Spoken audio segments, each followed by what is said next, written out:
Salut! Aujourd'hui, j'ai un bon livre. Je suis tombé sur ce livre par hasard, en fouillant un peu le web. Et en fait, c'est sur Facebook que j'ai découvert l'auteur. C'est un Américain qui s'appelle David McCloskey. Donc c'est le livre que j'ai lu là, qui s'appelle Mission Damas. Voilà. Donc je vais vous raconter ce livre d'espionnage. Hein. C'est un thriller d'espionnage qui se base sur des faits réels. Alors ça se passe à Damas, donc c'est une dictature à l'époque de Bachar el-Assad, hein, le dictateur là, qui était là-bas en place. Et donc ça c'est l'environnement de travail va opérer l'agent de la CIA. Et donc en fait, avant d'aborder le livre, je dois vous parler de l'auteur bien sûr, hein, on ne va pas parler du livre directement. Donc l'auteur, David McCloskey, c'est un analyste de la CIA, il est consultant aujourd'hui au cabinet McKinsey. Alors pour écrire ce livre, il s'est entouré des agents de la CIA, des anciens collègues, quoi. Des agents de terrain, des services techniques, communication, tout ça, quoi, voilà, quoi. Donc, c'est un spécialiste de la Russie, hein, il vit à Texas, hein, il a été en poste, apparemment, dans le livre, en Istanbul, en Arabie Saoudite, voilà, quoi, un peu au Moyen-Orient, quoi. Donc, je vais vous lire un peu, avant d'aborder le sujet du livre, les remerciements, parce que les remerciements qu'il fait à la fin, ils sont très très révélateurs de la réalité de la personne, quoi. C'est un agent de la CIA, un vrai, quoi. Il raconte pas de conneries, quoi. Donc je vais vous lire ça. De nombreux autres amis très chers et anciens collègues de l'agence ont lu les premières versions du manuscrit et m'ont apporté leur aide en cours de route. Donc là, il y a plein de noms, quoi, qui défilent ici, quoi, dans le livre, quoi. Mes premiers lecteurs vivant à Damas anonymes pour leur protection m'ont également fourni des informations et des points de vue précieux. Voilà, donc ça c'est des remerciements qu'il fait là-bas, pour les gens là-bas qui l'ont côtoyé. La série de ce roman, bien que fictif, s'inspire d'événements réels qui se sont déroulés au cours des 2 premières années du soulèvement, en 2011 et 2013. L'ambassade des États-Unis à Damas, par exemple, a effectivement été envahie et vandalisée en juillet 2011 par une foule pro-Assad. Donc Assad, en fait, c'est le diminutif de nom de Bachar el-Assad, c'est le dictateur en Syrie, quoi, qui gouverne le pays. Sans commettre de violence, laisser derrière elle des fruits pourris, des graffitis obscènes et un système d'air conditionné inopérant. En fait, je pense qu'ils ont volé l'air conditionné, l'ambassade des États-Unis, quoi. Donc, en fait, ces histoires de climatiseurs, vous allez voir, c'est vraiment important parce qu'en fait, en Syrie, je ne vais pas raconter après, mais souvenez-vous du climatiseur, hein, parce que c'est très révélatif des faits divers que je vais vous raconter après durant le livre, quoi. Donc, le massacre, les massacres, en fait, le pouvoir du dictateur Bachar el-Assad, il a un CERS, c'est-à-dire un centre d'études de recherche scientifique, c'est comme ça qu'il le dit, et en fait, non, il fabrique des gaz sarins pour gazer les populations civiles.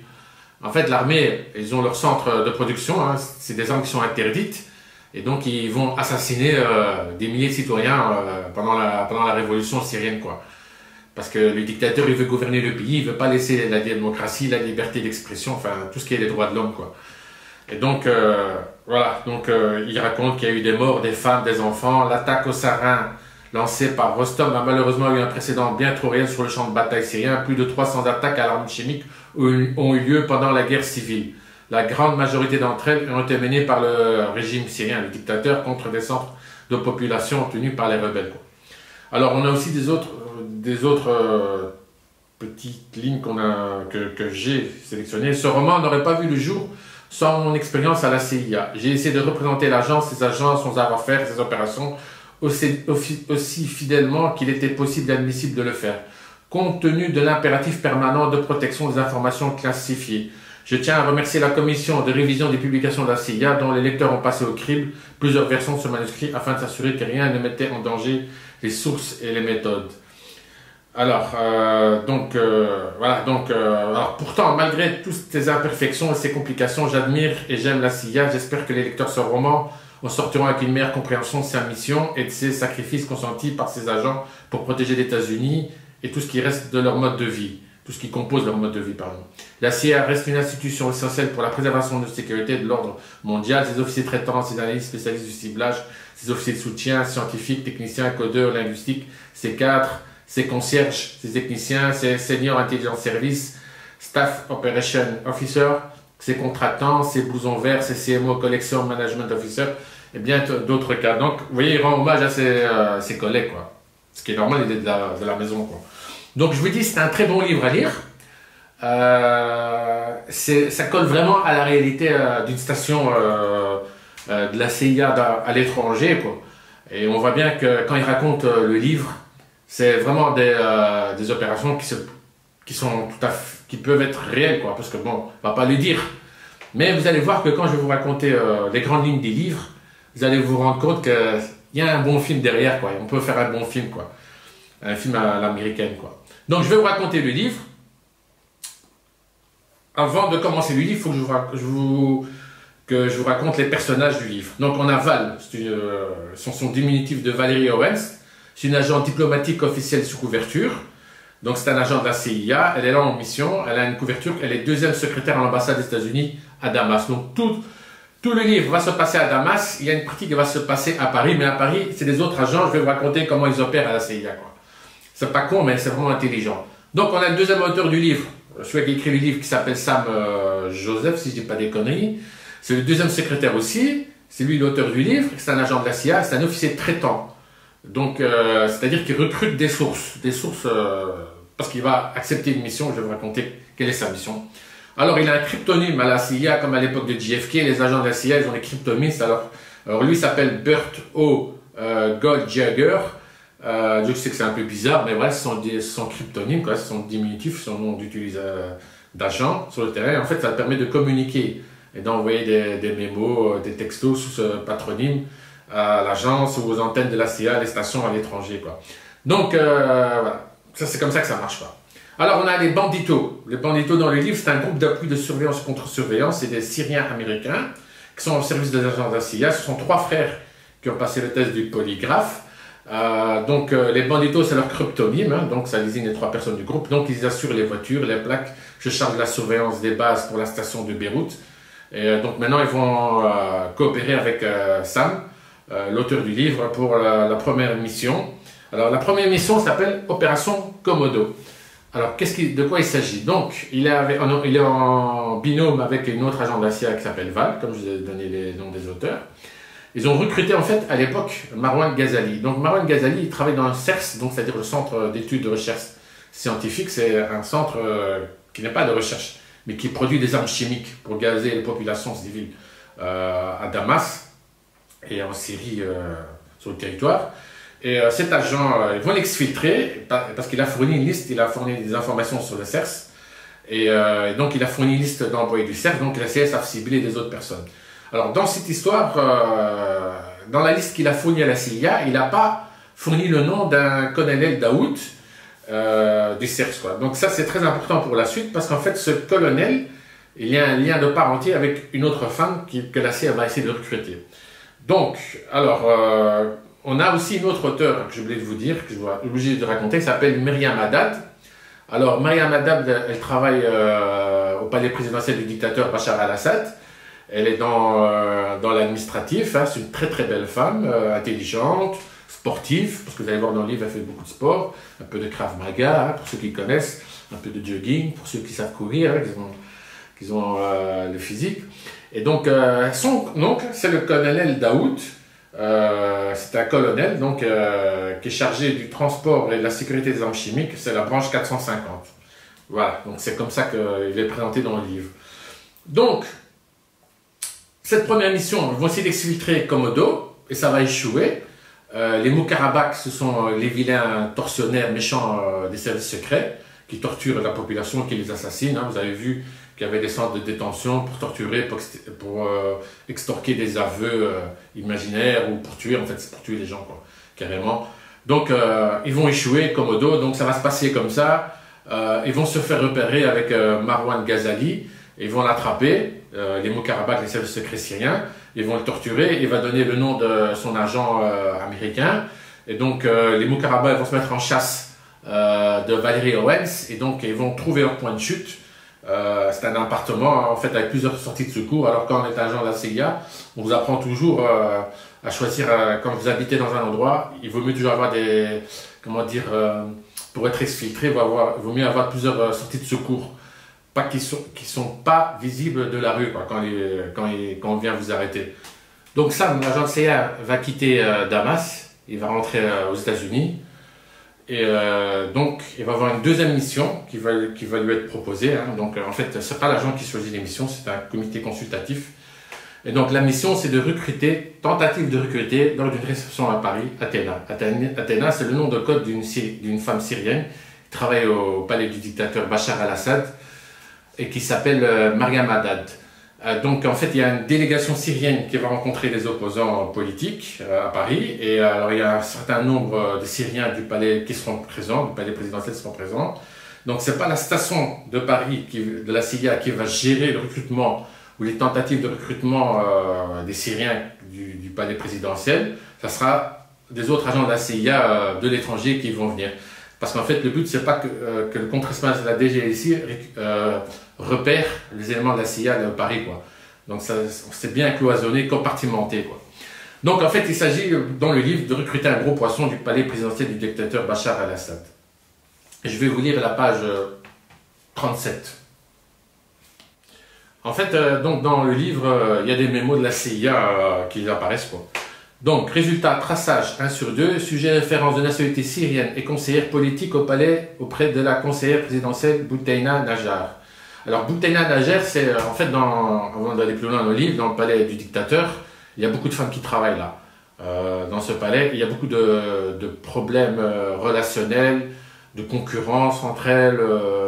Il y a aussi un homme qui pose problème aussi dans le palais du dictateur Bachar al-Assad. Vous allez voir dans le livre, quand vous allez lire, tous les problèmes qu'il y a entre eux, quoi. Il y a des problèmes, comme dans toute société privée, quand vous travaillez, quoi. Il y a des problèmes relationnels de travail, quoi. Donc, référent collatéral indique sujet 35 ans, chrétien, syrien, référent collatéral, signale contact régulier avec de hauts responsables palais, président Assad et conseil juridique Jamil Attaya.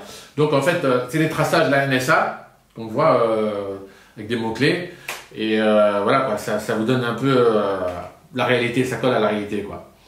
Et donc, Sam va réussir à recruter Mariam Haddad. Il va y avoir une liaison d'amour entre eux deux, ce qui est formellement interdit dans le code de la CIA, d'avoir ce type de liaison avec son agent. Et il sait qu'il risque très gros, c'est interdit d'embrasser, de faire l'amour avec une femme qui est sa source de renseignement, quoi. Donc, tout le livre, il y a toujours cette histoire d'amour entre eux, quoi. Donc, on sait que Bachar al-Assad, dans le livre, il dirige depuis le palais présidentiel tout le pays. Il a nommé au bureau de la sécurité, c'est le bureau qui gère les Moukaraba, c'est-à-dire les services secrets avec Ali à la tête, qui dirige les Moukaraba. C'est un général de brigade qui dirige le bureau de sécurité. C'est le directeur de la sécurité de la garde républicaine aussi, qui est dirigé par Rustam Hassan, qui est un lieutenant général. C'est le fer de lance de l'armée syrienne. Donc en fait, ce Ali, on va découvrir dans le livre, c'est lui qui a torturé et assassiné pour stocker des informations à l'agent de la CIA. Donc plus tard, la CIA va se venger, pas tout de suite, parce qu'il y a une mission à faire. Je vais vous raconter. Donc Ali et Rustam, ce sont deux frères, hein, deux généraux sous les ordres de Bachar al-Assad. Et donc les deux, ils sont au courant du meurtre de Val qui a été commis par Ali, quoi. Ali, c'est le cinglé des services secrets, quoi. Lui, il n'est pas policier, c'est deux singes. En fait, dans les pays où il y a des dictateurs, comment vous expliquer, les gens qui travaillent pour les dictateurs ne sont pas intelligents. Ce sont juste des exécutants, quoi. Ils ne doivent pas réfléchir, ils doivent exécuter les ordres. Et pourquoi je vous dis ça? Parce qu'en fait, dans les dictatures, c'est très facile d'opérer pour recruter des gens. Et donc, avec de l'argent, enfin, vous connaissez le mal, c'est les compromissions, je ne vais pas vous raconter, politique, sexe, ego, voilà, quoi. Donc c'est très facile d'opérer, hein, dans les dictatures, hein, c'est pas Einstein, hein, c'est pas comme dans les pays modernes ou démocratiques où vous avez des gens compétents, hein. Par exemple, vous devez avoir un minimum bac plus 5 ici dans les dictatures, c'est bac moins 5, quoi. Ouais, c'est comme ça que ça marche, quoi. C'est ce qu'on m'a dit, quoi. Et donc voilà. Alors qu'est-ce que je peux encore dire? Alors Mariam Haddad, elle s'appelle comme ça. Donc elle a une cousine qui a été arrêtée par les services secrets parce que c'est une opposante politique. Elle n'aime pas la dictature et ça va lui causer beaucoup de problèmes à Mariam, vous allez voir par après. Donc la CIA veut neutraliser le CERS aussi, dans le livre. C'est un centre de production du gaz sarin, quoi. Le gouvernement syrien utilise pas le gouvernement, mais les dictateurs, ils veulent gazer les gens, quoi. Alors, qu'est-ce qu'on découvre qu'est-ce qui se passe? Donc, il va recruter la Mariam Haddad, hein, donc il y a une histoire d'amour qui va se passer entre eux.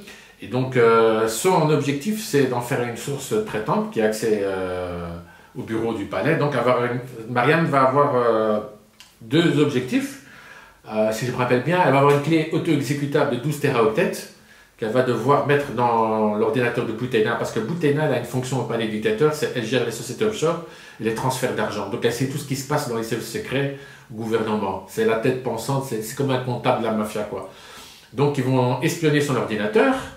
Mariam va devoir elle va faire des photos du sac de Boutena, donner ces photos à son agent traitant Hassan, pour qu'il puisse à l'agence, la CIA, refaire le même sac et mettre un dispositif électronique caché dans le sac sans que Boutena remarque que ce n'est pas son sac. Donc en fait, quand on fait des photos, il faut faire des photos de toutes les coutures, de vue générale et tout, quoi, ce que vous allez voir dans les livres. Et alors, elle va recevoir aussi une formation PDS, parcours de sécurité, c'est-à-dire contre-filature. Quand vous rencontrez votre agent de terrain, vous devez, parce que je vois dans les livres, vous devez faire un parcours de sécurité, plusieurs trajets. Alors on découvre que dans la CIA, c'est 12 heures. Ouais, le parcours de sécurité, quoi. Et on voit en fait dans les livres qu'effectivement, il marche beaucoup. Sam, il marche beaucoup dans les ruelles de Damas, voilà, quoi, pour semer ses poursuivants, parce que vous allez voir, il y a le service secret, le SVR russe qui va se mettre, parce qu'il collabore, c'est l'axe du mal avec les Chinois et les Iraniens, c'est l'axe du mal, et donc ils vont se mettre, ils vont venir de Russie, le SVR, avec un général ou un colonel, je ne sais plus comment, Rostov, je ne sais plus comment ça s'appelle, Volkov, je pense. Et donc ils vont aider les Syriens à chasser Sam et le confondre avec des outils caméra, micro, des équipes russes et syriennes pour faire la filature, quoi. Alors ils vont remettre à Mariam aussi une tablette. Une tablette, en fait, voilà, c'est une tablette, c'est un iPad de l'agence. Et en fait, lorsque... Je vais vous montrer. Attends, je vais l'allumer. Voilà, donc en fait, voilà. Il faut faire un mouvement. Un dessin avec ses mains, pas le dessin qu'on fait ici, moi c'est un code PIN, mais sur la tablette de la CIA, vous devez faire un dessin, et ce dessin va ouvrir des fenêtres, et va lancer une application, là vous devez rentrer un code, et c'est la messagerie secrète de la CIA derrière un pare-feu qui vous permet de communiquer avec votre officier traitant. Donc c'est bien pensé, c'est pas mal conçu, c'est pas juste on clique comme ça, une application, ça se lance, non. Il faut faire un certain mouvement, quoi. C'est pas mal. Un certain mouvement et une fenêtre va s'ouvrir, une deuxième fenêtre va s'ouvrir. Et même, il raconte dans le livre que même si on vous voit, on ne comprend pas qu'est-ce que c'est, quoi. Voilà, donc en fait, c'est des messages. Alors, pendant ce temps-là, la CIA va envoyer des messages sur le téléphone de Boutena, des messages bizarres, hein, pour qu'en fait, il veut se débarrasser de elle, quoi, de Boutena. Parce qu'en fait, la CIA, ils sont très intelligents. Ils ont recruté Mariam, il y avait une autre source aussi, à l'intérieur du palais, il n'a pas dit dans le livre. Et ils veulent que les Moukarabas aient le secret, parce qu'ils vont comprendre qu'il y a quelqu'un qui informe la CIA, parce qu'en fait, il y a des bombardements d'avions sur les centres de production du gaz sarin, quoi, sur les armes chimiques en Syrie. Donc, ils vont comprendre qu'il y a quelqu'un au palais présidentiel qui est au courant, qui donne des informations aux Américains. Voilà. Donc, ils vont tout faire pour que les Moukarabas se fixent sur Boutena, quoi, avec des preuves. Le sac à main, il y avait un dispositif électronique qui était caché. Elle reçoit des messages bizarres, donc ça va fonctionner. Alors, comme je vous ai dit, dans les livres, on voit des méthodes des services secrets syriens, donc il va y avoir une perquisition des services secrets dans l'appartement de Sam, l'agent de la CIA, et ils vont faire caca sur son matelas, et c'est la vérité, ça se passe comme ça, hein, je vous le dis, quoi. Ils vont faire caca, ils vont lui voler ses climatiseurs, ils vont tout casser dans l'appartement. Ça y est, c'est comme ça qu'ils fonctionnent, quoi. Ils cassent et ils volent, et ils ont volé les climatiseurs, parce que vous savez, dans les pays... où il fait très chaud, le climatiseur, c'est une denrée rare pour dormir, quoi, le soir, et la maison, quoi.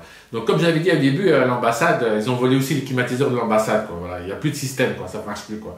Donc, en fait, c'est des clochards, comme je vous ai dit, ils n'ont pas le niveau professionnel, quoi, comme dans les démocraties, quoi. Donc, les services secrets dans les dictatures, ça se résume à une chose.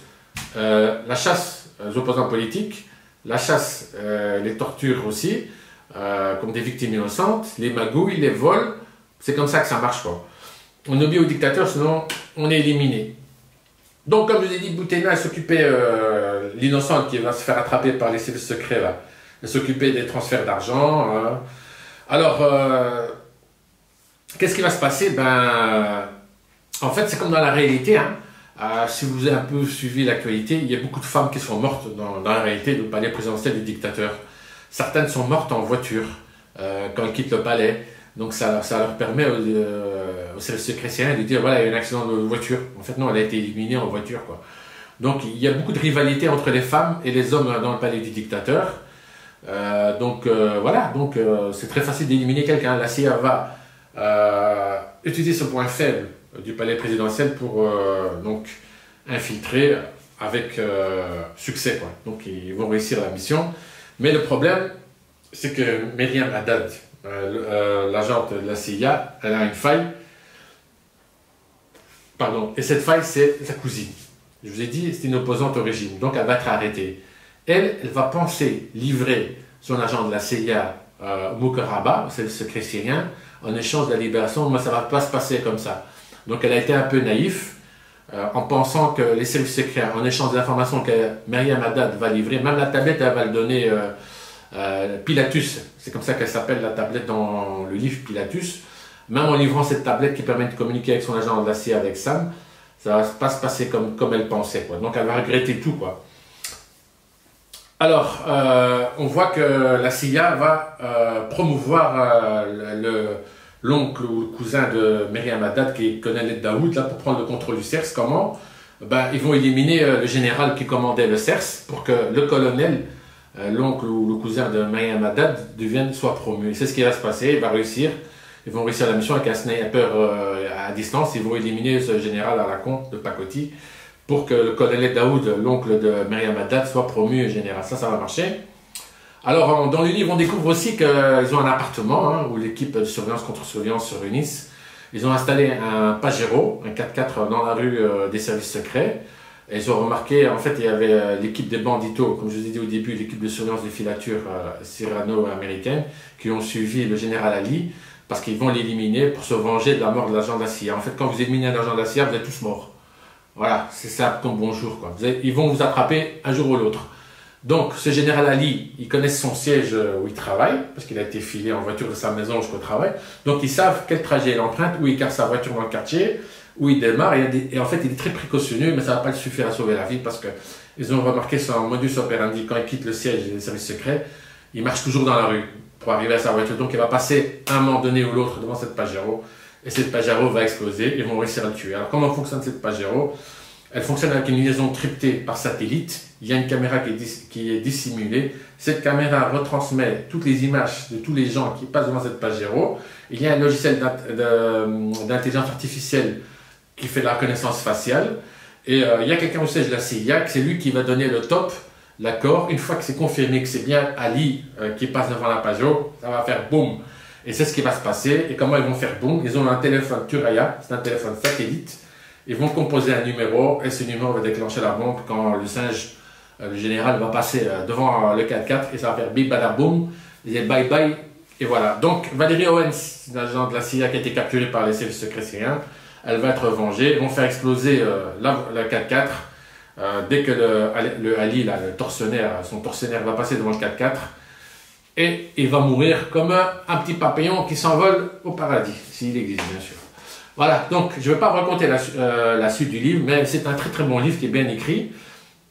Ce que j'ai aimé, c'est le côté technologique, quoi. On voit un peu comment ça fonctionne hein, pour la communication. C'est un très bon livre. Vous pouvez trouver une vidéo de David McCloskey, l'auteur du livre. Il a signé des dédicaces dans une librairie de son livre. C'est son deuxième livre. Je ne sais pas s'il aura un troisième. J'ai vérifié sur Internet. C'est comme ça qu'il se dit s'appeler. Il travaille vraiment, il existe vraiment, quoi. Donc voilà, donc moi je l'ai lu, c'est un très bon livre, bravo à l'auteur et bonne lecture.